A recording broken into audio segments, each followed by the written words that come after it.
We got little babies here. Somebody just said their daughter's 10 years old. In 8 years, that kid is going to get out of high school. What's the world going to greet that child with?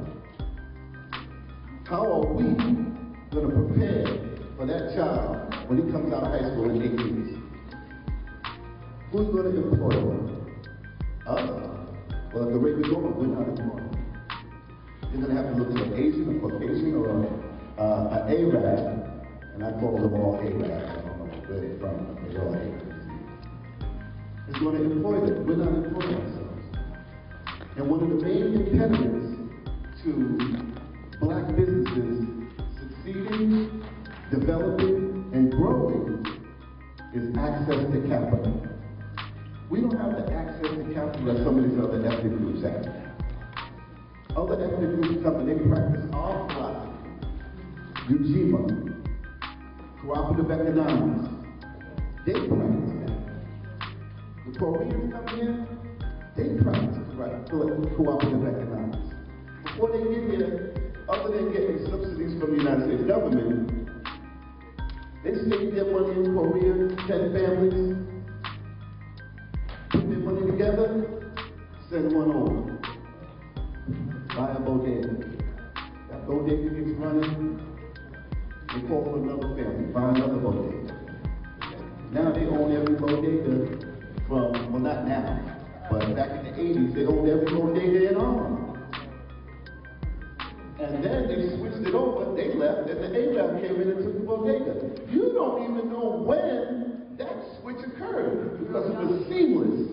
One day you went in, you handed your money to a Korean, the next day you handed it to an Arab. And it didn't dawn on you. Between 125th Street and 135th Street, there's 10 bodegas selling the same thing.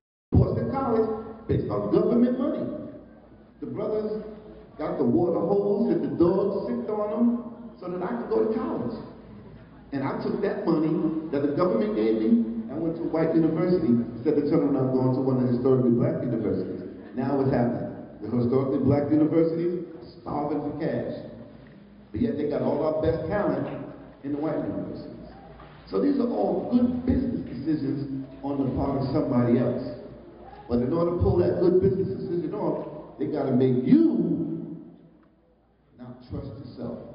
This way, the membership fees coming in, if we got 1 million members that's paying $3 a month, how much is that a month? That's $3 million. They're building a Red Lobster up here on 125th Street.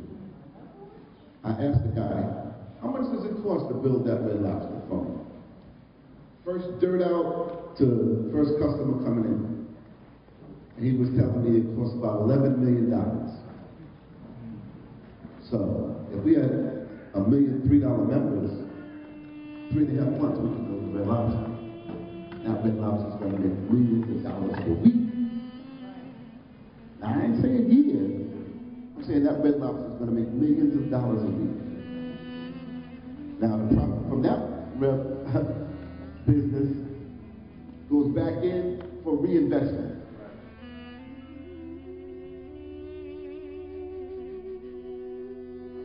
And this brother now speaks 7 different languages, has written 70+ books. I want y'all to stand up for the young people. Stand up for this young brother. Stand up and give this brother a round of applause. His name is Brother Polite, also known as an appellation as Nasuk Amun Ray Sanatu Ray. Give him a round of applause. Brother Polite is in the building. New Cabinet.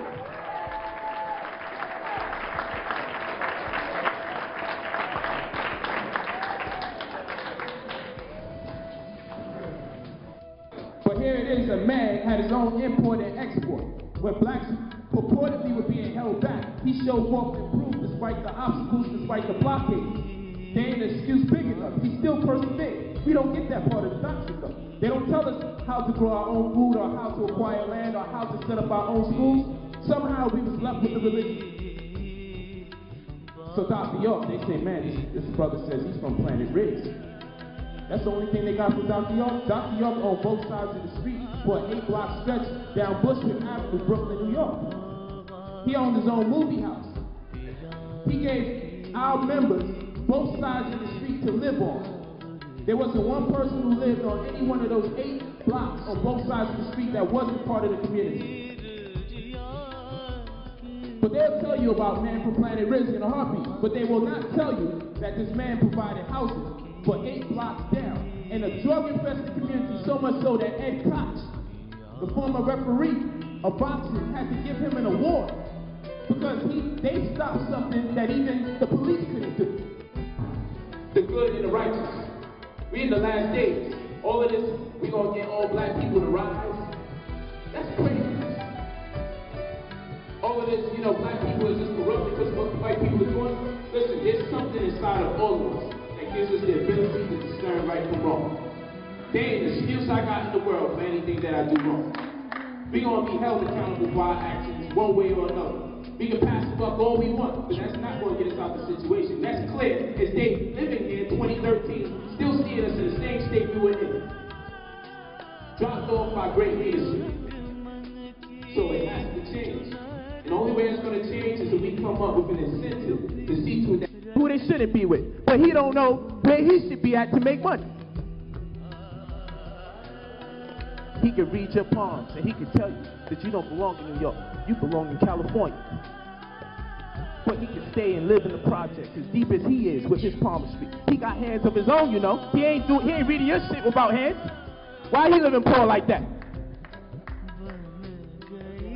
This is insane. When he burns his fingerprints off, what's going on? Don't make sense. Let's go to the next one. And you say, you just be knocking people. I ain't knocking people. I ain't saying a name. I don't have to say a name. That's how deep this information is. It just targets you if you're full of it. So here it is, God's kingdom. Stairway to God's kingdom. According to dictionary definition or Macintosh dictionary application, sovereign means a supreme ruler, especially a monarch, royalty status. We was told that we weren't sovereign. Somebody told me that. Someone's making us afraid to be sovereign. So you don't want to do that. You don't say you're sovereign. So I'm trying to figure this out because I know sovereign means alluding to royalty, status of a king. You look it up in any dictionary. I don't know what other people say sovereign means. Look it up. A bloodline, a royal bloodline. It's in my genes to be sovereign. I am where I come from. And only way my ancestors were sovereign was because that consciousness, that status, filtered into their consciousness from the sovereign and corporal creator. So I got black folks telling me, man, you can never be ruled. You can never be sovereign. You don't rule nothing. You can't tell. I'm not in that state of mind. That's why I have all of you. That's why I have all of you.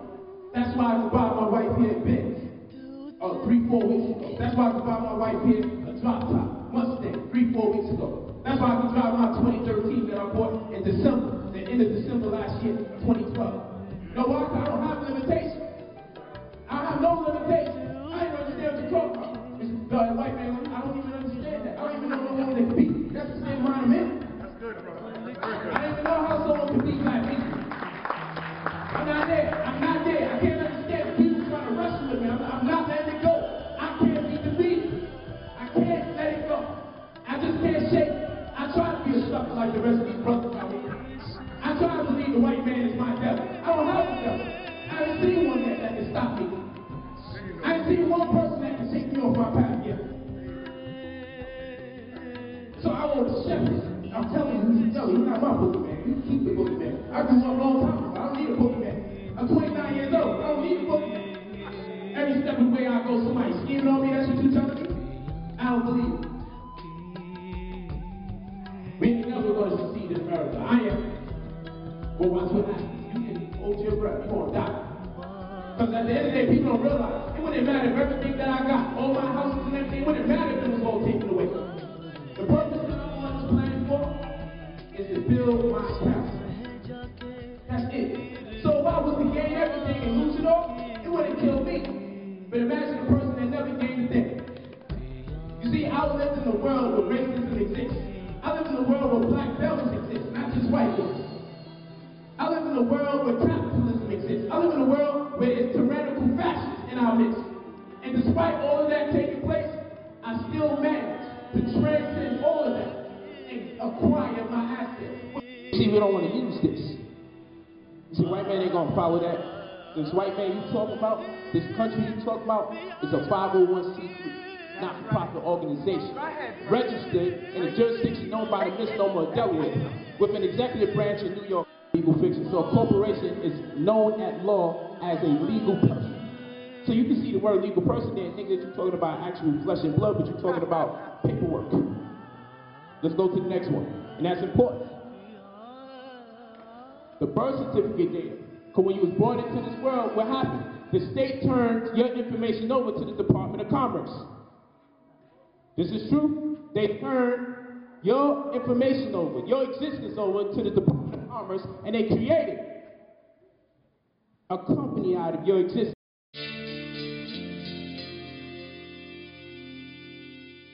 So you can't listen.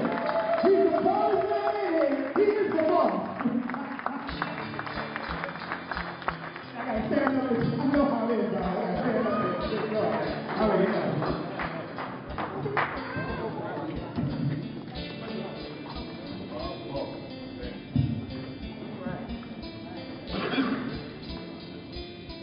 So 97% of our money, when we get paid, they say how the money doesn't bounce in the black community. It bounces in other communities about 7 times. It doesn't bounce in the black community at all because we spend it before we get home. When we get paid, we start spending the money on the way home. We also don't have institutions in the community that the money can bounce in. So here's our concern. Everybody in this society, every community in this country, from the corporate community to other ethnic communities, every community is enriched by black spending except the black community. Now there was a speech once where Malcolm said, he was talking about nonviolence. You know that? And Malcolm said, you bark when the white man says bark. You bite when the white man says bite. And you bleed when the white man says bleed. We can use that same analogy. See, you buy when the white man says buy. And you buy what the white man says buy. But when it comes time to spending and turning your dollars back into your own community, then you don't have any money. Then you have questions and reasons why you can't spend your money stabilizing your own community. You ever see people, black folks, coming to a restaurant? Black people would come to my restaurant as a group.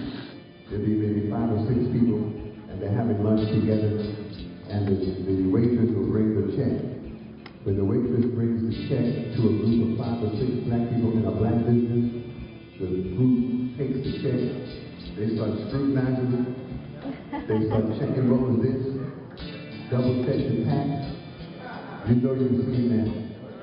Take that same group into a white restaurant. They bring the check.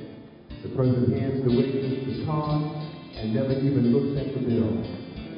Always trying to demonstrate to other people how rich we are and how prosperous we can make them. But when it's time to support your own, then you don't have any money. And so we continue to spend, and we are pleased with being trendsetters and engaged in activity that enriches everybody but us. We begin to talk to black folks about spending money in our own community. And black people come in here, you go to a black restaurant, and when they say, when the food comes, the end of the meal, folks say, you know, it was really good, but a little bit too salty. Other than that, and the iced tea was a little bit too sweet. You know, the biscuits, one brother told me, Bob, the biscuits are cold as ice. Then you heat up the biscuits. I had a brother come into my restaurant once and asked for something that wasn't on the menu. It wasn't even on the menu. We said, but we don't have that kind of fish. He said, okay, it's no problem. What you do is you go back in the kitchen and you put this in it and you put that in it. So here's a guy who came to a restaurant with a recipe and then gives you the recipe to go back in the kitchen and cook a dish. When he goes to Red Lobster, he never mumbles such a word. Nope. And then we began talking to black people about a seafood cafe. Black people say, well, I don't really like fish. I'm not really into seafood.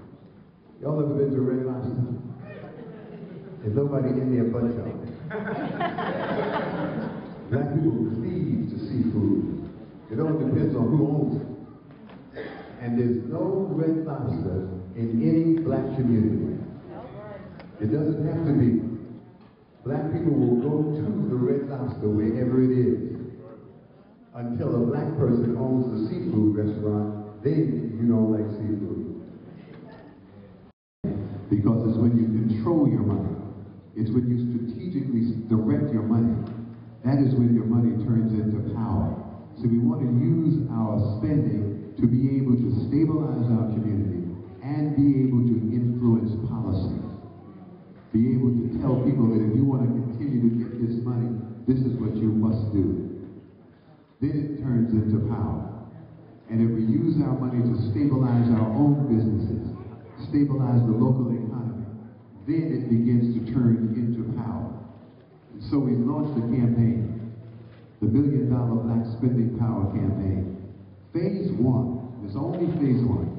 Phase 1 of the $1 Billion Black Spending Power Campaign is of asking every single black person, every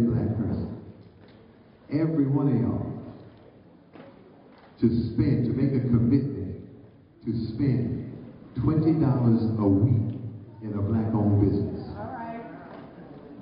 Everybody. When we're able to even say to businesses, including black businesses, here are the number of people who have pledged to spend $20 a month, $20 a week in a black-owned business. And the brother who's working with us, Norm Barnes, stand up, Norm. It is his website, Buy Black All Year Long. This campaign has been organized, Norm is from Philadelphia, this campaign is being organized nationally. And there are a number of other components of the campaign that we're going to do. And black businesses are buying into the campaign. And ultimately what we want to do is make sure that we are able to support and sustain the black media, because so that people can find that business.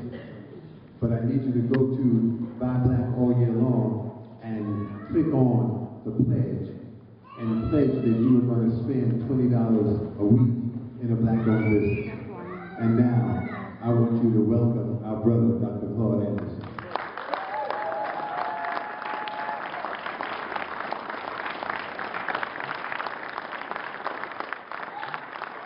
I want you to stand up for him. Come on, stand up. Power Young is in the building. Gary Young is in the building. I'm moving the camera. Black Labor, White Law in the building. More Dirty Little Secrets in the building. The former Assistant Secretary of the U.S. Department of Commerce in the building. He has Jimmy Carter become the president in the building. When this man talks, y'all listen. He's like E.F. Hutton. Thank you. Thank you very much, my brother. C.B.S. Vaughn. Again, I'm delighted to be back here in New York. Again, I saw a sign this morning saying, I love New York. But they closed this damn place. I love being here. They closed this morning. This is the one thing I wore. But I do thank Bob Law again for inviting me back to New York. And I appreciate your applause, and I appreciate all of my supporters, particularly those who bought my books and purchased my books. And I'm glad to be back with you. Because black people, even though some of them were reported, you all are magnificent, beautiful people, and I love you, okay? What I want to say to you this morning, though, is that Bob asked me to do some very specific things, so many breakdowns, so many things in terms that you all can very easily understand, particularly some of the statistics. He asked me to focus on three things for you. First, talk about inappropriate behavior. Two, talk about the necessity of having communities. And thirdly, to talk about good economics. And I'll try to address those issues for you as quick as I can. But before I do anything, let me say this, ask you this question. Can we talk? Can we talk like Joan Rivers said? I'm going to say some things now that might be offensive to some of you. And so I'm going to apologize to those who I know I'm going to offend a little later in my speech, okay, my presentation. I know some of you got these sacred issues about you can't talk about my politician, you can't talk about my minister. I don't care about them. I don't care about black folks. So I'm apologizing to you now. And those who want to call me a bad name, you go ahead and call me like that. So Dr. Anderson, I disagree with you. You're an SOB. Go ahead and say it. Okay? Now, get down to it, okay?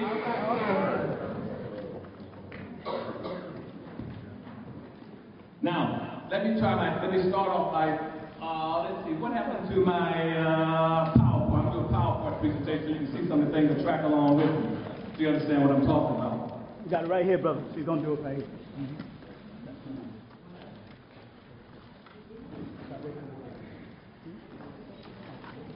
Okay,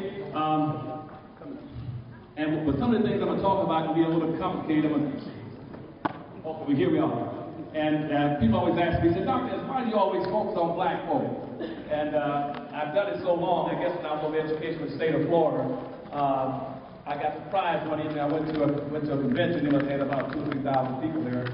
They called me up out of the audience and said, please come up to the stage. And I said, yes, I will. I went up to the stage, they pulled out a big rocking chair for me.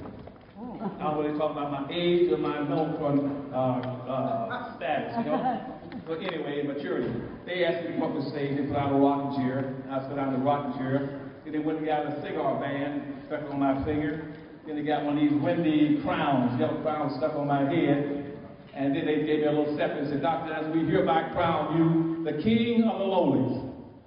I told you the king of the lowlies. You more than any other black person, we don't always like to talk about black people and focus on black people. Progress in the proportion of comparative terms to back where we were in 1860 on the eve of the Civil War. We're in deep trouble in America. And so what I'm going to do this evening is try to go across these issues and show you what we're doing wrong. Up front, you already know, my book, Black Labor, White Wealth. I wrote that book to systematically track and show you exactly what the dominant white society did over a 1,300-year period.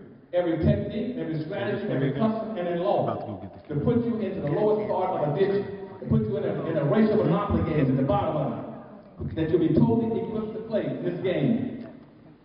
And that was called slavery, and later on Jim Crow segregation. And we were in trouble.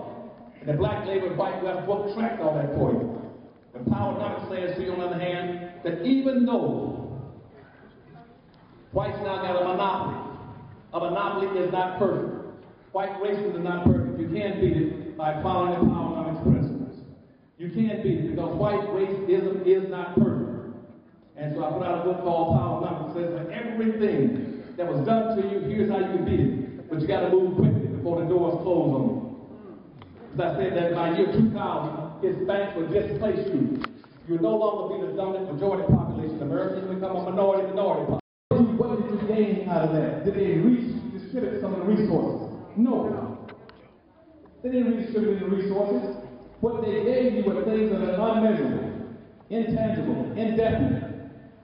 Some of my good friends, and I would ask them, what are you looking for? They said, well, what we want. And I understood why they were doing it. And they were right in doing it.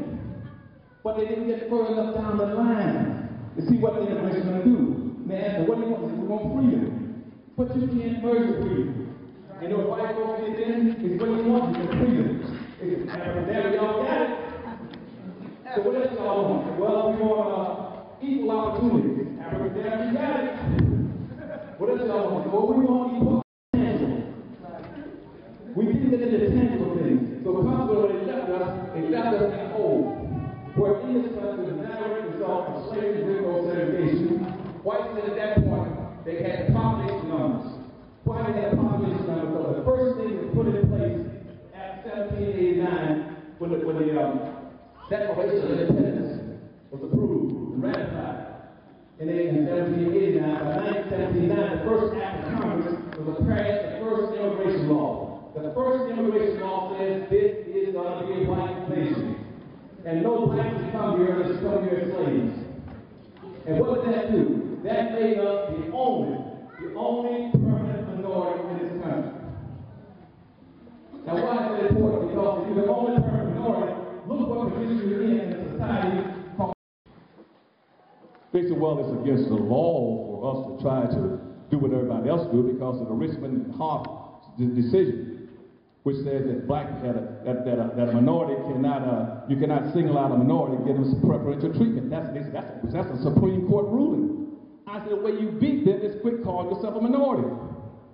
In Richmond, Virginia, you're the dominant population. Yes, they went to the Supreme Court and they lost. If I had been the Supreme Court, I'd have ruled against them too. because they had no business going to the Supreme Court asking for a set-aside for minority, and they make up 90% of the damn population.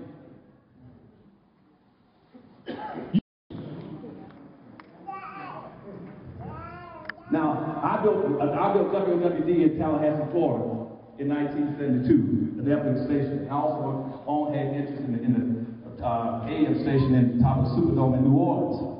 I fought to get control of me, but I could then dictate because Tallahassee was the capital of Florida. But now, right now, here we are now, we have gone backwards. We own less black radio stations today than we did in 1970. You lost over half your radio stations. But the Telcap Act was lifted in 1970, 1996, you started going backwards. At least one time we had some weekly newspapers, and most of them gone out of business. Where is your black daily newspaper? Where is it? I go around in most urban cities, I can find Daily Hispanic newspapers. Where are the black newspapers? Where are your black cable systems? Where are your black TV stations? Y'all get my point? Yeah. Go down to Mexico. Like the officials, right now, we have less than one hand. I would look at the same results as this confidence is. Guess what? Not only didn't we improve, we went backwards. Why? Because there's no direct link or connection between putting a black person in a public office, elected to the office, and black folk getting benefits. And that totally destroys the whole concept of participating in politics. Politics is based on the simple premise of quid pro quo. One hand washes the other. You take care of me, I scratch your back. I put you in the elected office, you own me. Except for black people. It doesn't apply to black folk. It applies to everybody else.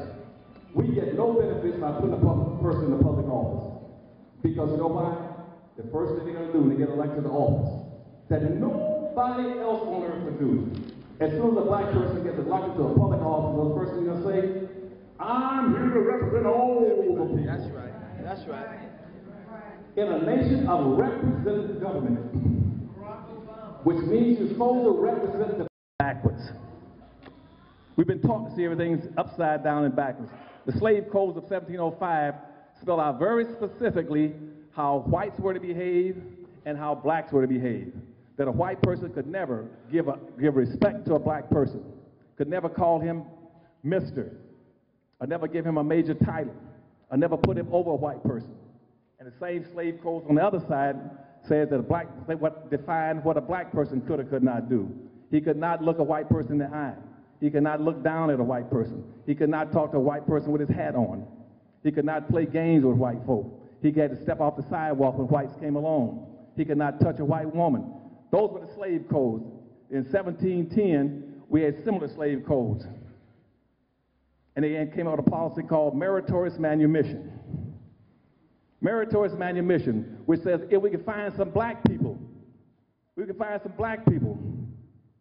would do three things, we'll make exceptions. We'll let meritorious means earned. Manumission means freedom.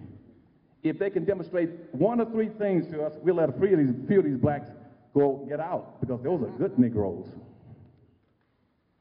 One, if they could prove that they could invent something that would increase wealth building for whites by inventing something, picking more cotton, or doing whatever it was, then that white person would say, this is a good one, we'll let him go, we'll set him free. Secondly, if he in fact could protect a white family, or save a white person's life, he could get meritoriously manumitted. Or thirdly, he could be manumitted and set free if he in fact would squeal on, tell on, or inform on, or block his people from a slave revolt, or trying to run free. That was called meritorious manumission. It was put in place in 1710. Now, you all start talking about, well, you know, Willie Lynch left. Ain't no such thing as Willie Lynch. I never could track that down. Ain't no such thing as Willie Lynch. That's the stuff people made up. But the meritorious manumission was a law in Virginia, started in Virginia, South Carolina. It says, we will set a black person free if he, in fact, would squeal on and tell on what another black person is trying to do that would benefit black folk. And that's why, and going back and checking what white folks classified as about 360-something possible slave revolts, a black person squealed in every possible revolt. council person or congressional person, they represent all the people. See, Strom Thurmond coming up from South Carolina, Strom Thurmond and all these representatives now I run into now. I was in the White House with President Carter. I was an assistant secretary in Commerce, the first black assistant secretary in the United States Commerce. And I also said as the first and only black as the chairman for economic development for eastern and southern states, where I chaired meetings for governors, okay, for economic development. And at that point in time, we talked about, about elected officials. Most of the white elected officials were not coming up to Washington, D.C. to represent all the blacks and everybody in their states. Strom Thurmond never said he's going to represent blacks. He represented his own political constituency, which is basically white. Just like right now in Mississippi, all these different southern states, now in Kansas, they don't say they're going to represent black folk. They represent the people that put them in office, which is basically white. And so you must elect officials in your community that will represent you and speak for you first and foremost. That doesn't mean they don't listen to other groups. But if you're going to give out some money, if you give one to everybody, give 2 or 3 to blacks. And Governor Askew taught me that when I was in education. He said, take care of your own people first and foremost. Next one for me, please. I'm talking about the whole bunch. Look like that a second. And once you build these communities, functional communities, then you get to the next level, which is called group. I keep hearing black folks saying, I can't deal with Joe Blow, I can't deal with Bob Law because I don't trust him or something like that. You cannot trust anybody that's not in your community. You understand what I'm saying? You're not going to go outside and you don't trust people. If I walk into an office, somebody I don't know that way, you say, come in here, doctor, I was stripped naked. I say, well, wait a minute.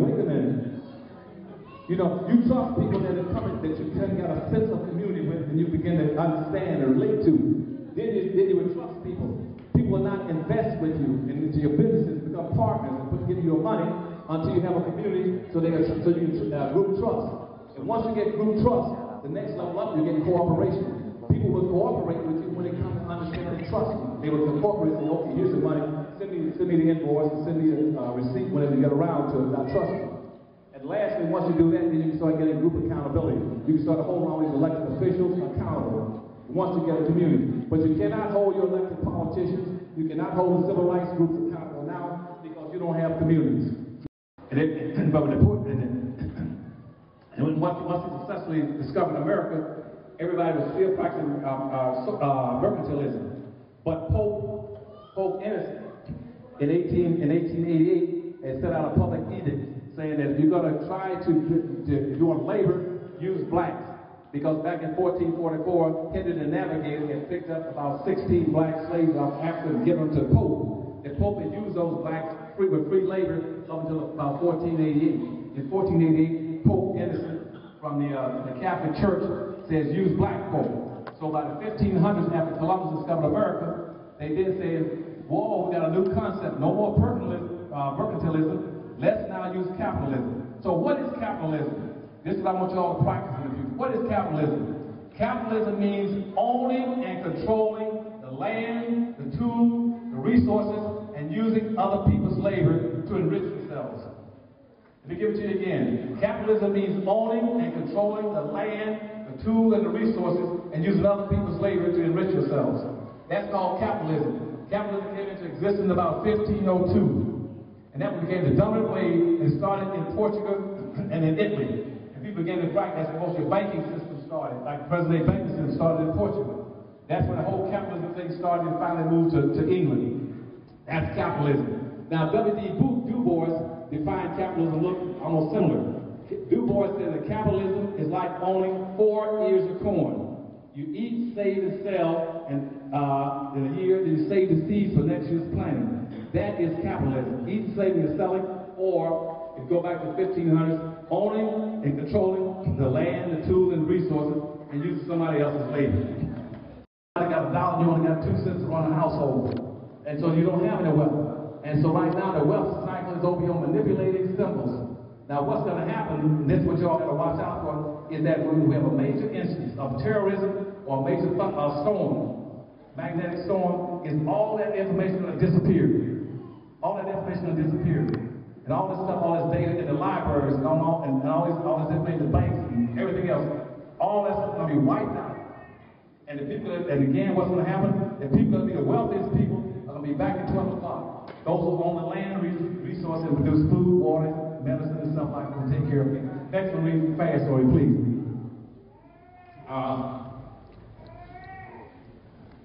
Let me see that one. Bob, I know Bob is on me. Let me see it. Now, empowerment using wealth. Black Americans are burdened by you carry 6 to 8 times everything that's bad. You only control less than 1.5% of anything. And the average white person has 3,500 times the wealth. The average white person right now has 3,500 times more money and wealth than the average black person. You cannot compete with them. If you don't do what Bob said, go back and build these communities, you cannot compete. You can't compete because whites got too much wealth and too much power. It is wealth that decides your equal opportunities. You have no equal opportunity unless you only control some money and wealth. Next one for me, please. Now, and that's also true around the world. Blacks in America control less than 1/2 of 1% of the wealth. That means that you cannot compete. You cannot compete again with Africa. And we got over 300. We got about $300 trillion.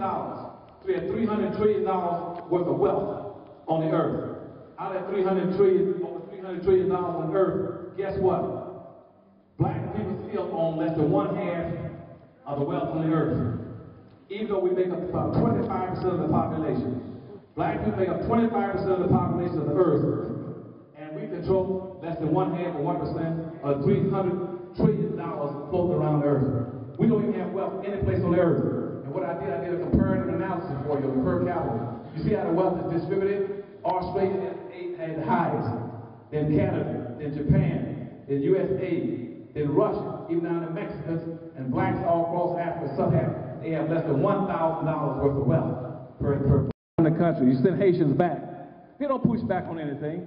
You got to learn how to organize and push back on everything that you can. And that's why in Africa right now, the wealth in Africa is less nationally for all those blacks, which makes up 24% of the world's population, got less than $1,000 worth of annual income. The next one very quickly for me.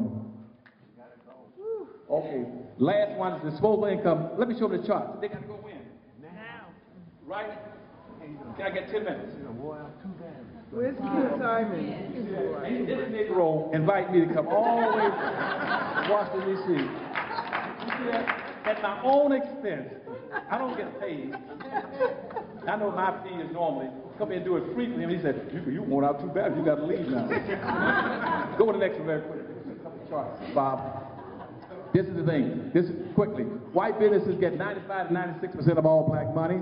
Asians and Hispanics pick up about 3%. Black business gets less than 2% of the money that the black folk. That's out of the so-called $3 trillion you have income. That's how it's dispersed.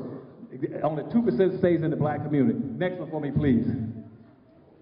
The reason Asians have the highest revenue level in America, and the whites are next, Hispanics after them, and blacks last. And the reason Asians have the highest income, even higher than whites, you know why?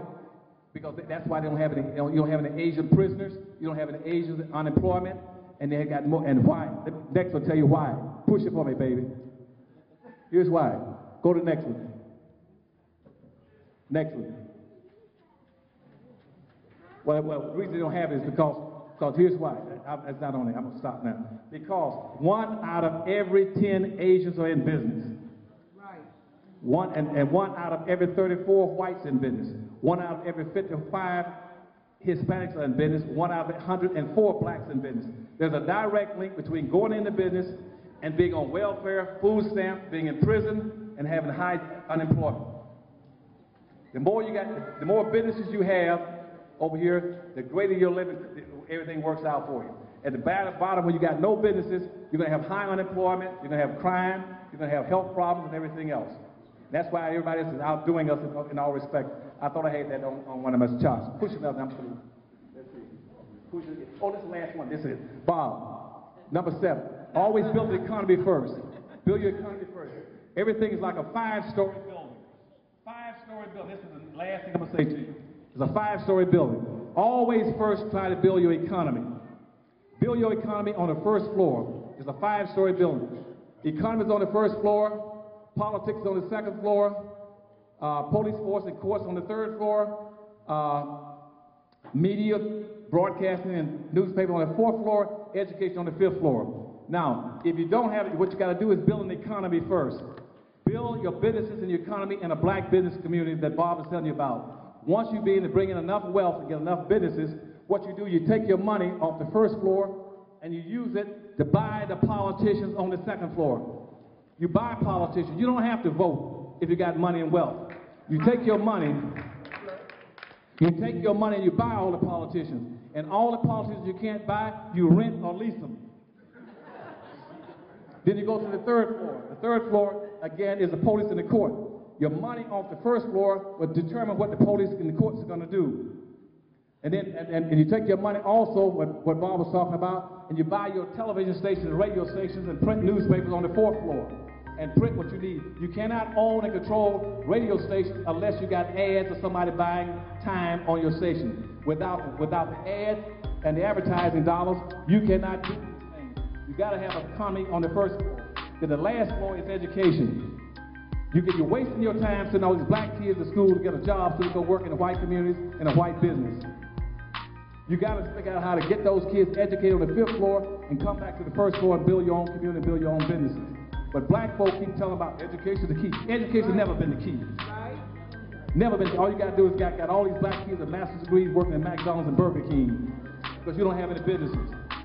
And that's why black folk right now hold the record for the greatest educational achievement on earth. In 1950, for instance, a black person with a college education could not make as much as a white high school dropout because you don't have any businesses and industries when they work in their own neighborhoods. So quit telling black folk to jump all the way to the fifth floor and come back down. You go get an education, do anything you want. That's a lie. That's why all these other groups come here and can't read and write and can start a business the next day after they get here. They have a coffee shop, a donut shop, or doing something. They can't even speak English, but they got a business, hiring their own people in their own communities. I quit, but I love you all because Bob is wanting me out of here.